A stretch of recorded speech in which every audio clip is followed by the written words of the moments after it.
Students, आपके अपने channel Prince music academy में आपका स्वागत है।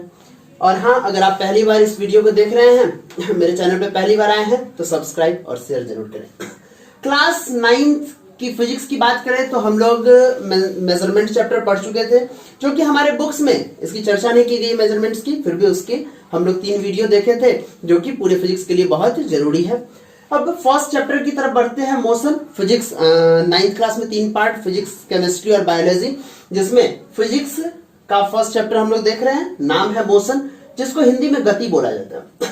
फर्स्ट टॉपिक है रेस्ट। मोशन से पता ही चलता है, motion means movement. 6th class में हम लोग पढ़ चुके हैं, इस चीज को फिर से बेसिक से स्टार्ट करते हैं और बेसिक से ही 9th में पढ़ना है। रेस्ट क्या है? तो when a body does not change its position, जब कोई बॉडी अपना पोजीशन चेंज ना करे विद रिस्पेक्ट टू टाइम। किसके रिस्पेक्ट में? तो टाइम के रिस्पेक्ट में, या फिर बोले तो सराउंडिंग के रिस्पेक्ट में, मींस अगर बगल में जो भी सामान है उसके रिस्पेक्ट में। अगर मैं यहाँ पे खड़ा हूं तो इस बोर्ड के हिसाब से अगर मैं 5 सेकंड तक ना जाऊं कहीं, तो इस बोर्ड के हिसाब से यह मेरा सराउंडिंग हो गया, हमारे चारों तरफ जो भी चीज है, तो उसके अनुसार मेरा जो ये डिस्टेंस है जो भी है वो सेम होना चाहिए, तो मुझे बोला जाएगा कि मैं रेस्ट में था। रेस्ट में स्थिर, तो जब कोई बॉडी अपना पोजीशन चेंज ना करे विद रिस्पेक्ट टू टाइम, या फिर समय के हिसाब से या सराउंडिंग के हिसाब से, दोनों चीज देखना होगा। क्या है कि समय भी बढ़ते रहेगा और सराउंडिंग के हिसाब से ही तो हम देखेंगे कि वो बंदा मूव किया या नहीं किया। Then the body is said to be in rest, तो हम लोग बोल सकते हैं कि वह बॉडी रेस्ट में है। एक एग्जांपल के लिए एक फिगर बनाया है, ये हाउस है, पेड़ है। अब यहाँ पे ये कार 5-7 सेकंड 10 सेकंड से हम लोग वीडियो स्टार्ट किए हैं, लेकिन ये कार कहीं नहीं गया। और टाइम के अनुसार इसका जो ये डिस्टेंस है, ये जो डिस्टेंस है वो अगर सेम रहे, ये गाड़ी मूव ना करे, तो क्या होगा? यह कार रेस्ट में है।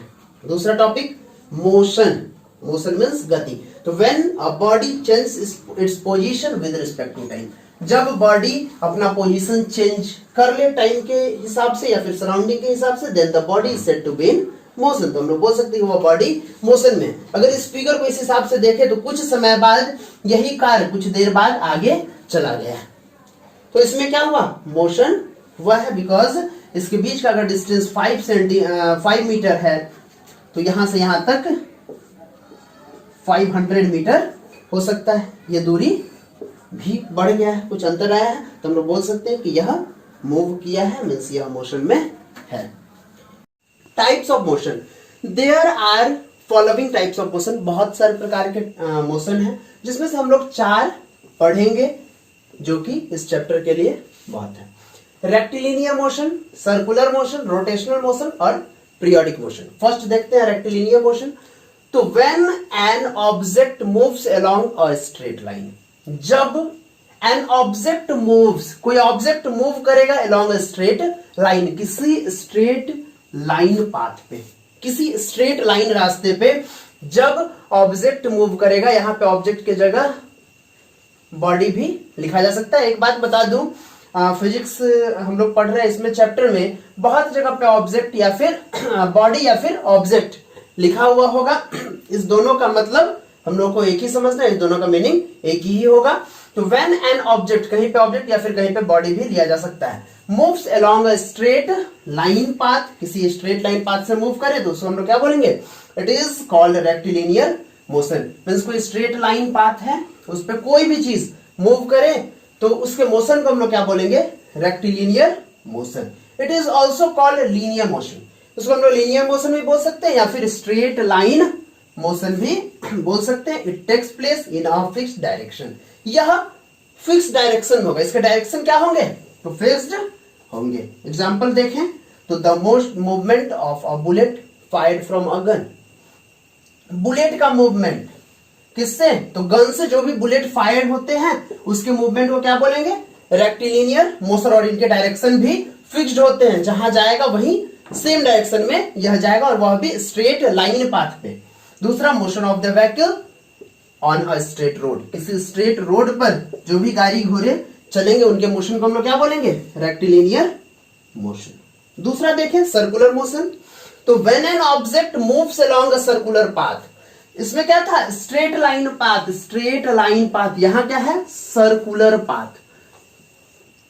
जैसे कि हम लोग बचपन में दौड़ते थे, दौड़ में हिस्सा लेते थे, तो उस वक्त क्या होता था, सर्कुलर पाथ होता था, सर्कुलर ट्रैक, और उस पर हम लोग जो दौड़ते थे वह क्या होता था, सर्कुलर पाथ, और हम लोगों का मोशन क्या कहलाएगा उस वक्त, सर्कुलर मोशन। हम लोग मीन्स ये ऑब्जेक्ट, और उसमें उसका मोशन क्या कहलाएगा, सर्कुलर मोशन। तो when an object moves along a circular path, जब कोई ऑब्जेक्ट या फिर कोई बॉडी किसी सर्कुलर पाथ पे मूव करे तो उसको हम लोग क्या बोल सकते हैं, it is called circular motion. Example में देखें तो the movement of moon around the earth, earth के चारों तरफ मून सर्कुलर पाथ पे मूव करते हैं।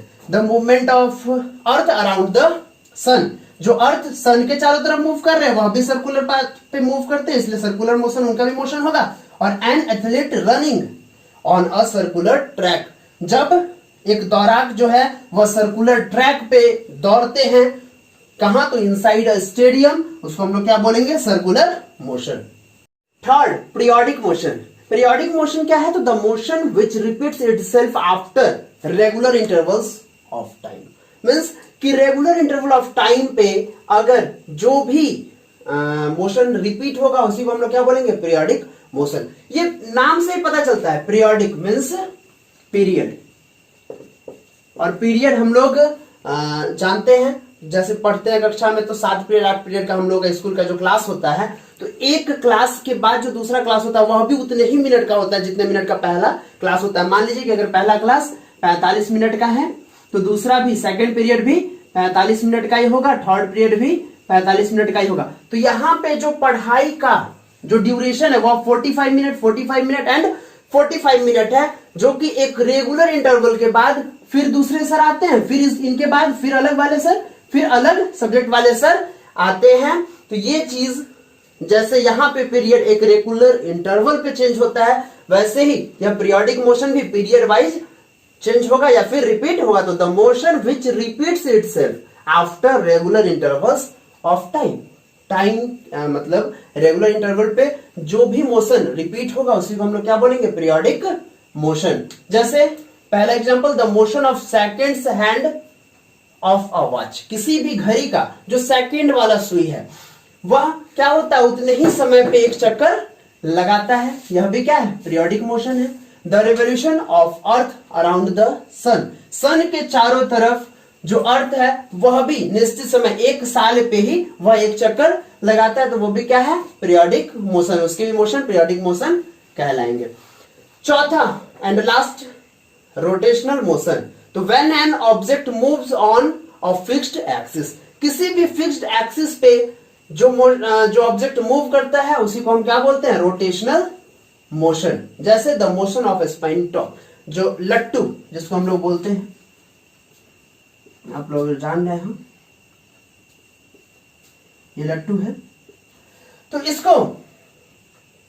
इसका जो मोशन है वह स्कील पे निर्भर होता है, और इसी एक्सिस पे यह मूव करता है, रोटेट।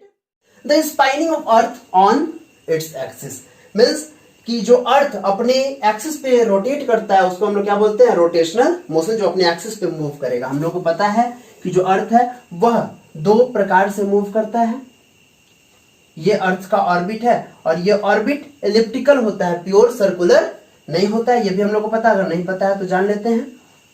जिसमें ये 2 फोकी है, जिसके एक फोकस पे सन प्रेजेंट होता है, और ये अर्थ है, ये सन है। अर्थ जो इसके चारों तरफ, सन के चारों तरफ जो मूव करता है उसको हम लोग वो अबाउट 1 ईयर का समय लेता है, ये एक मोशन है। और एक जो दिन रात हम लोग यहाँ होता है वह इसके अर्थ के अपने एक्सिस पे मूव करने के कारण होता है, और यह अपने एक्सिस पे जो मूव करता है इस मोशन को हम लोग क्या बोलते हैं, rotational motion. See the turning of blades of a fan, जो फैन है उसके ब्लेड्स जो मूव करता है उसके मोशन को हम लोग क्या बोलते हैं, रोटेशनल मोशन। यह तीनों इस रोटेशनल मोशन के एग्जांपल हो गए। आज यहीं तक रहने देते हैं। Thank you.